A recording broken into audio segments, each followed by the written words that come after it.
So, here at BBC Oxford, we've been covering the Oxford Jazz Festival for the second year in a row. We're getting out and about to meet the artists and go to as many of the gigs as we can, but we've been beaten to it really by a couple of guys who are pretty much blogging on everything the festival's had to offer. These guys really have been running around to just about every gig at every venue.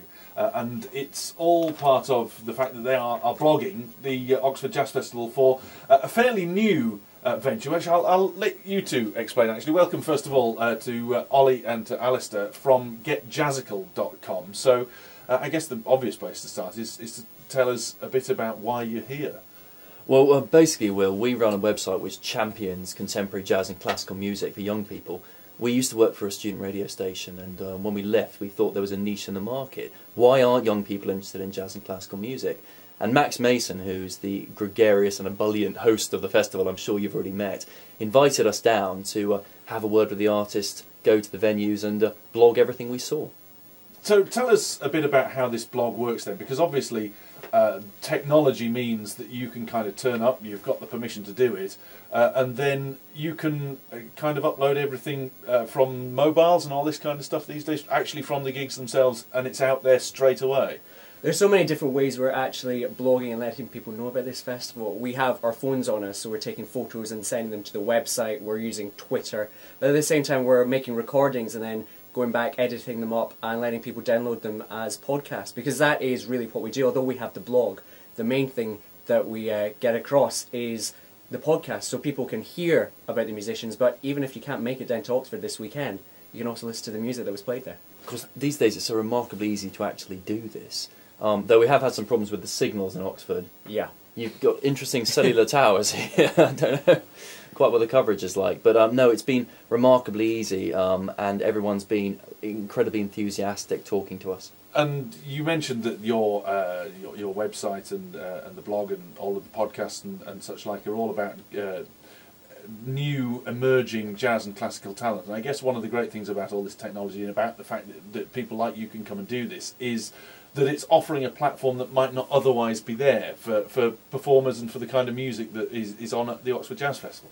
Absolutely. I mean, when we started doing the GetJazzical.com, we found that there was a whole community online of unsigned artists, and even artists who were signed up to some small independent label that the general public didn't know about.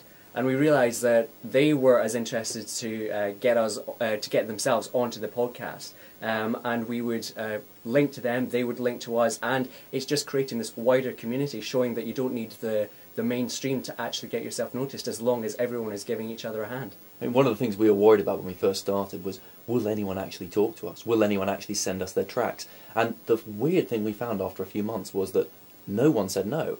Everyone's keen to get more exposure. Everyone's keen to get heard by a new audience. And what we've seen at these events at the festival is that the range of people there is remarkable. You've got the sort of, you know, your traditional jazz audience. You've got your guys in the sharp suits and the hats at an angle. But then also you've got your kids turning up. You've got your whole families there just to appreciate the music and to enjoy the vibe.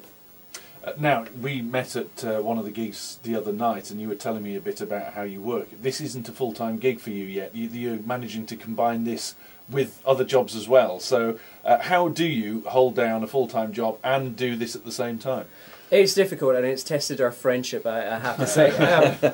Yeah, we, just as soon as GetJazzical started to become big, we got jobs as well. And so it is the fact, and it's the same thing that we do with the website, it's the fact that we're just in touch with each other. If we don't see each other, we see each other about, once every fortnight, but we're in touch every day, really, just saying, I found a musician, or there's an interview happening, and it just has to be that odd hour or couple of hours we have. But we're so passionate about this website, we're so passionate about all these musicians that we just make the time for it. Also, not sleeping helps. I found. Yeah, if you sort of throw your social life away, you can do this.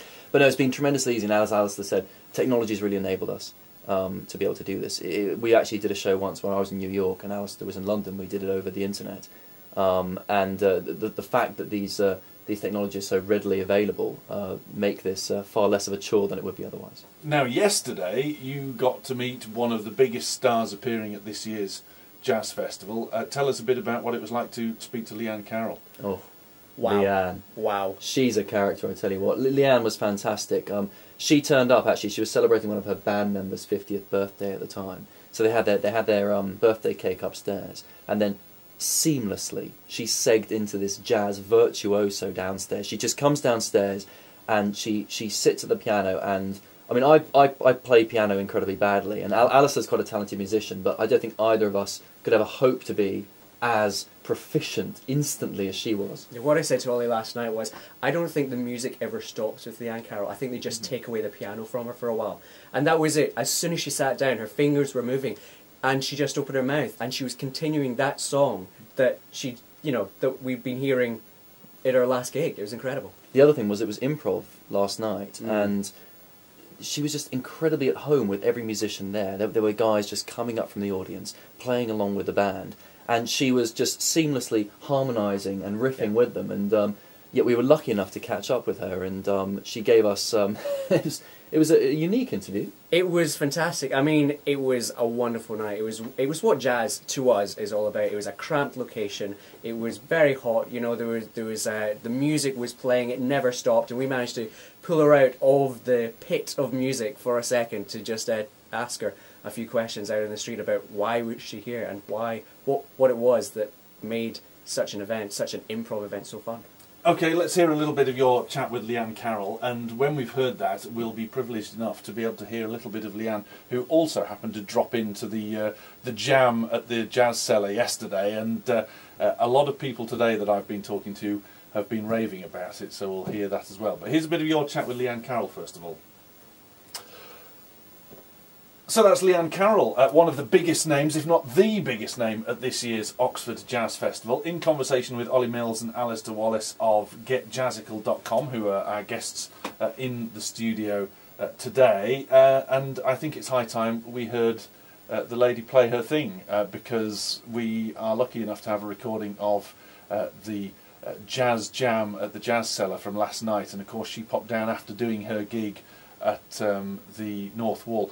Did you see either of the performances yesterday? You know what? We actually missed her. The problem is that this festival has been so chock-a-block full of artists. Yeah. There have been artists in venues that we'd never visited, let alone seen this kind of great music in, that we were running from pillar to post, and unfortunately Anne slipped through the cracks. But we were very lucky to see her in what I think is probably her native environment, down in the Jazz Cellar. It worked for her. She said to us, in that interview, this was the highlight for her. It was when she was amongst her people. Really.